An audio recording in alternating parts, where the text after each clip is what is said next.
सुप्रभात बच्चों।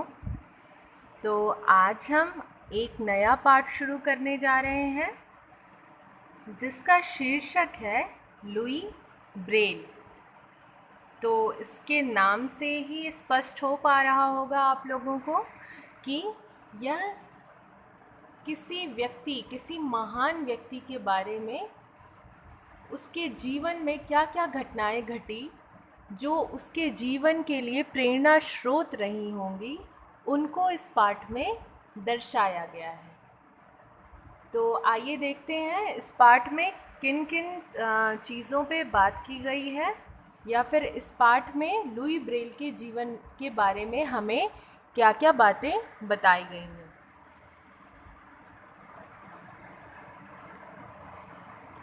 शारीरिक विकलांगता किसी के जीवन की बाधा नहीं बन सकती, इसलिए इन्हें दिव्यांग कहा जाता है। ऐसा व्यक्ति परिश्रम और लगन से किसी भी चुनौती का सामना कर सकता है। वह दूसरों के लिए प्रेरणा तो बनता ही है, समाज के अन्य दिव्यांगों के लिए भी एक नई राह बना देता है। आओ ऐसे ही एक व्यक्ति के बारे में पढ़कर जानें। तो इसको पढ़ने से हमें क्या पता चल रहा है कि इस पाठ में एक ऐसे व्यक्ति के बारे में बात की गई है जिनके जीवन में शारीरिक विकलांगता किसी भी तरह की बाधा उत्पन्न नहीं कर सकी, और उन्होंने एक महान व्यक्ति के रूप में अपने जीवन को जिया। और यहाँ पे एक शब्द दिया गया है दिव्यांग। तो दिव्यांग ऐसे लोगों के लिए हम इस शब्द को यूज़ करते थे जिनको जिनको कोई ना कोई शारीरिक रूप से अक्षमताएं होती थी। जैसे कि अगर उनके पैर जैसे वो लंगड़े हैं, या फिर वो सुन नहीं सकते, वो बोल नहीं सकते, तो इस तरह के लोगों को, या फिर वो देख नहीं सकते, तो इस तरह के व्यक्तियों को क्या बोला जाता था? शारीरिक रूप से अक्षम, मतलब वो किसी काम को करने में सक्षम नहीं है, या फिर विकलांग। लेकिन इस कहानी में इसी बात को दर्शाया गया है कि हमारे जीवन में कभी भी जो शारीरिक विकलांगता है वो बाधा नहीं बन सकती, जब तक कि हम मानसिक रूप से अपनी जीवन की हर बाधाओं से लड़ने के लिए तैयार रहते हैं। तो आइए आज हम लुई ब्रेल की कहानी को पढ़ते हैं और उनके जीवन के बारे में जानने की कोशिश करते हैं। फ्रांस के पेरिस शहर से 25 मील दूर कूपरे गांव के एक साधारण परिवार में लुई ब्रेल का जन्म हुआ। लुई के पिता साइमन ब्रेल एक छोटी सी कार्यशाला चलाते थे जिसमें घोड़ों की लगाम तथा जीन आदि बनते थे। मतलब उनके जो लुई ब्रेल के जो पिता थे वो एक छोटी सी कार्यशाला चलाते थे, जिसमें कार्यशाला का मतलब होता है लैबोरेटरी, ठीक है, या फिर जिसमें तो उसी लैब में वो सारी चीज़ें बनाते थे। वह अपनी कारीगरी के लिए पूरे फ्रांस में प्रसिद्ध थे। लुई अपने 4 भाई बहनों में सबसे छोटा और सबका प्यारा था। 3 वर्ष का अबोध लुई एक दिन इधर उधर मटर गश्ती करता घूम रहा था। अबोध का मतलब होता है ऐसा बालक जिसके पास कोई समझ नहीं होती है। अब 3 वर्ष का, आपके भाई बहन भी छोटे होंगे, तो अगर कोई 2 साल का होगा, कोई 3 साल का होगा, तो उनको तो किसी चीज़ की समझ नहीं होती है ना। तो उसी तरह लुई भी जब छोटा था तो यहाँ उसको कोई समझ नहीं थी, और अबोध का मतलब वही है जिसको किसी भी चीज़ का ज्ञान ना हो, किसी भी चीज़ का बोध ना हो। तो 3 वर्ष का अबोध लुई एक दिन इधर उधर मटर गश्ती करता घूम रहा था। घर के सभी लोग काम में व्यस्त थे। लुई घूमता फिरता पिता की कार्यशाला में चला गया। कार्यशाला में चमड़ा काटने और उसमें छेद करने वाले कई औजार रखे थे। नन्हे लुई ने चमड़े में छेद करने वाला एक औजार उठा लिया और उससे चमड़े पर कुछ बनाने लगा। औजार उससे संभल न पाया और उसकी आँख में लग गया। बच्चे की चीख सुनकर उसकी माँ दौड़ी आई। तो क्या हुआ? 3 साल का एक छोटा सा बच्चा जिसका नाम लुई था, वह घूमते घूमते अपने पिता की कार्यशाला में पहुंच गया, जिसमें चमड़े बनाने वाले कई सारे औज़ार का मतलब ऐसे उपकरण या ऐसे सामान जिनसे हम किसी चीज़ को बनाते हैं। मशीन आप एक तरह से कह सकते हैं, छोटी सी मशीन, ठीक है। तो उससे वह औज़ार संभला नहीं और उसकी आँख में जा कर के लग गया। तो उसकी माँ उसकी चीख सुनकर फिर दौड़ी दौड़ी आई कि मेरे बच्चे को क्या हो गया। माँ ने आँख धोकर दवा डालकर पट्टी बांधी, किंतु लुई की आँख में इन्फेक्शन हो गया और वह दूसरी आँख में भी फैल गया। धीरे धीरे लुई की आँखों की रोशनी चली गई। उसके माता पिता उसे लेकर पेरिस गए। नेत्र विशेषज्ञों से सलाह की, पर काफ़ी देर हो चुकी थी। वे निराश लौट आए। नेत्र विशेषज्ञ का मतलब आई स्पेशलिस्ट। तो जब लुई की आँख में पूरा घाव एक आँख से दूसरी आँख तक भी फैल गया, तो उसके बाद उसके माता पिता ने बहुत सारे डॉक्टर्स को दिखाया, फिर बहुत सारे आई स्पेशलिस्ट के पास भी लेकर के गए, लेकिन उसका रिज़ल्ट क्या निकला? कुछ नहीं निकला, क्योंकि वो इन्फेक्शन इतना ज़्यादा फैल चुका था, लेकिन बहुत देर हो चुकी थी और उससे कोई भी आई स्पेशलिस्ट उसके आँख की रोशनी को वापस नहीं ला सकता था। तो इस बात को जब उसके माता पिता जाने, तो वो फिर एकदम निराश और दुखी होकर के लौट आए कि अब तो मेरे बच्चे की आँख की रोशनी ही चली गई है। नन्हा लुई इस दुर्घटना के बाद गंभीर हो गया। उसकी चंचलता समाप्त हो गई। लुई के माता पिता उसके भविष्य को लेकर चिंतित हो उठे, किंतु उन्होंने हिम्मत नहीं हारी। वे नहीं चाहते थे कि लुई अपने कामों के लिए दूसरों पर आश्रित रहे। वे सदैव उसे अपना काम स्वयं करने के लिए प्रोत्साहित करते। पिता ने उसे चमड़ा पॉलिश करना सिखाया। लुई माँ के कामों में उनकी मदद करता था। 6-7 वर्ष की आयु में वह छड़ी की सहायता से गांव में घूमने लगा। तभी कूपरे के चर्च में एक पादरी जैंक्विन पेलुई आए। उनकी नज़र लुई पर पड़ी और उन्होंने उसे अपना लिया। लुई के जीवन में प्रकाश आ गया। वह उसे लेकर किसी बड़े वृक्ष के नीचे बैठ जाते, उसे बाइबल की कहानियाँ सुनाते, विज्ञान और इतिहास की कहानियाँ सुनाते। उन्होंने ही लुई को फूलों और पक्षियों की पहचान कराई, साथ ही संगीत भी सिखाया। लुई ने मन में ठान लिया कि वह जीवन में कुछ करके दिखाएगा। अब आप सोचिए कि 3 साल का एक छोटा सा बालक जो खेलते खेलते अपनी पिता की कार्यशाला में पहुंच जाता है और एक औज़ार उसकी आँख में लग जाता है और उसकी आँख में इन्फेक्शन इतना ज़्यादा बढ़ जाता है कि उसके आँख की रोशनी ही चली जाती है। लेकिन फिर भी वह, उसके पिता जो थे, हमेशा उसको प्रोत्साहित करते रहे और जिसकी वजह से वह कभी भी इस अक्षमता को, न देख पाने वाली क्षमता को अपने जीवन में हावी नहीं होने दिया। मतलब उसने कभी ये नहीं सोचा कि मैं अपना जीवन ऐसे ही गुजार दूं।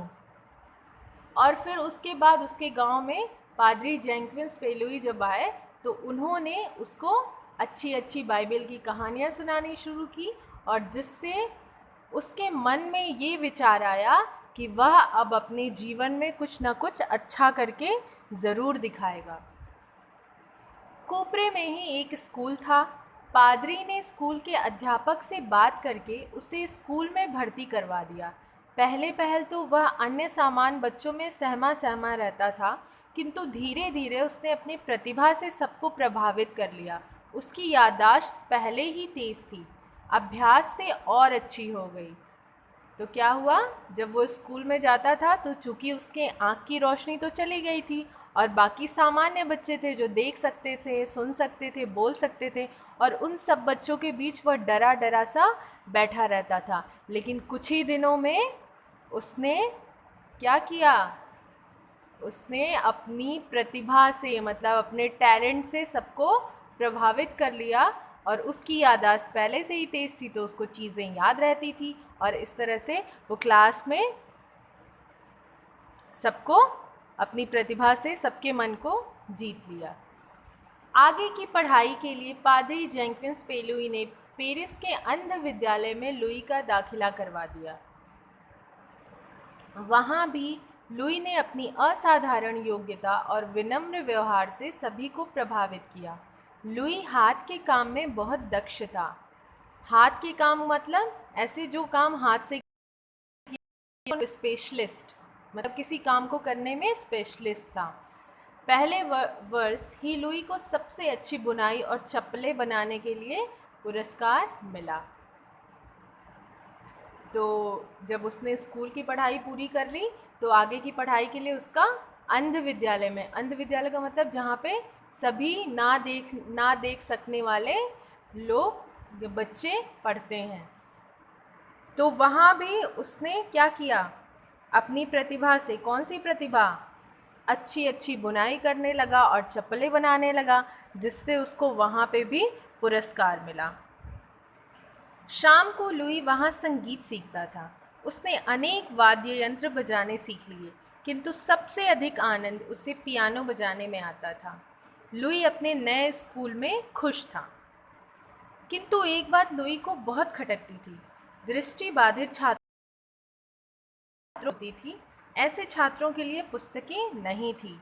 उनके लिए पढ़ पाने का केवल एक ही तरीका था, हर अक्षर को कागज़ पर उभार कर छापा जाता था, जिससे छूकर वे महसूस किया करते थे। लेकिन इस विधि से अक्षर सीखना और पढ़ना उनके लिए बड़ा कठिन था। लुई ने इस समस्या को दूर करने का निश्चय कर लिया। तभी सन 1821 में चार्ल्स बार बियर नामक फ्रांसीसी सज्जन अंध विद्यालय में आए। उन्होंने सैनिकों के लिए रात के अंधेरे में संदेश पढ़ने के लिए एक लिपि तैयार की थी। उन्होंने अपनी लिपि का प्रदर्शन किया। इस लिपि में मोटे कागज़ पर कुछ रेखाओं और बिंदुओं को उभारा जाता था, जिससे सैनिक रात के अंधेरे में स्पर्श से संदेश पढ़ लेते थे। लुई को अपनी मंजिल दिखाई देने लगी। क्यों? क्योंकि वह तो कुछ ना कुछ ऐसी ही चीज़ें बनाने की सोच रहा था, जिससे जो लोग अंधे हैं, जो देख नहीं सकते, वो उनको पढ़ने में आसानी हो जाए। लुई जी जान से एक नई लिपि बनाने में जुट गया। लुई ने मोटे कागज़ पर नमूना पेंसिल से बनाया। यह नमूना ठीक उसी तरह का था जैसे लूडो के पासे की सतह पर होता है। तो आपने लूडो के पासे की सतह, जिससे आप लूडो खेलते हैं, तो उसका जो डाइस होता है उसके चारों तरफ आपने अगर टच करके उसको फील किया होगा तो वहाँ पे क्या होता है, जितने भी 1 2 3 4 5 6 बिंदु बने होते हैं, तो उसको जब आप टच करेंगे तो वो थोड़े उभरे उभरे होते हैं। तो ठीक उसी तरह से लुई ने भी कागज़ पे 6 बिंदुओं का एक सैंपल बनाया। यह तरीका एकदम सरल था। लुई की खुशी का ठिकाना न रहा। उसने दृष्टिबाधितों को पढ़ने के लिए एक नई सरल लिपि विकसित कर ली थी। सन 1829 में लुई ने इस लिपि को प्रकाशित किया। तो इस प्रकार से उसने क्या किया था, 6 बिंदुओं का एक पेंसिल से नमूना बनाया और जिससे वर्णमाला के प्रत्येक अक्षर का फिर उसने नमूना तैयार कर लिया। और यह एकदम से सरल था क्योंकि यह उभरा हुआ रूप था और इसको जो लोग नहीं देख सकते थे वो आसानी से टच करके फील कर सकते थे और उसको पढ़ सकते थे। लुई लगातार बिंदुओं वाली अपनी पद्धति पर कार्य करते रहे। 8 वर्ष बाद उन्होंने उसका संशोधित रूप दुनिया के सामने रखा। लुई घंटों पुस्तकालय में बैठकर उभरी हुई बिंदुओं वाली किताबें बनाते। कठोर परिश्रम और पेरिस की नमी ने उनके स्वास्थ्य पर बुरा प्रभाव डाला और वे बीमार रहने लगे। इस तरह से वो क्या करते थे, 8 सालों तक लगातार जो अंधे लोग थे उनको पढ़ने के लिए नई नई किताबें बनाते रहे और फिर 8 सालों के बाद उनको टीबी हो गई थी। उन दिनों इस बीमारी का कोई इलाज नहीं था। तो बहुत पहले के टाइम में इस बीमारी का कोई इलाज ही नहीं था। तो उसके बाद सन 1844 में उनकी तबीयत बहुत अधिक ख़राब हो गई, उन्हें स्कूल की नौकरी छोड़नी पड़ी। तब तक उनकी पद्धति ब्रेल लिपि के नाम से जानी जाने लगी थी। लाखों करोड़ों दृष्टिबाधित लोगों के जीवन में प्रकाश भरने वाले इस महान व्यक्ति का 6 जनवरी 1852 को देहांत हो गया। देहांत का मतलब निधन, देह का अंत हो जाना, मतलब शरीर का अंत हो जाना, मर जाना। धीरे धीरे उनकी पद्धति का सारे संसार में प्रसार हो गया।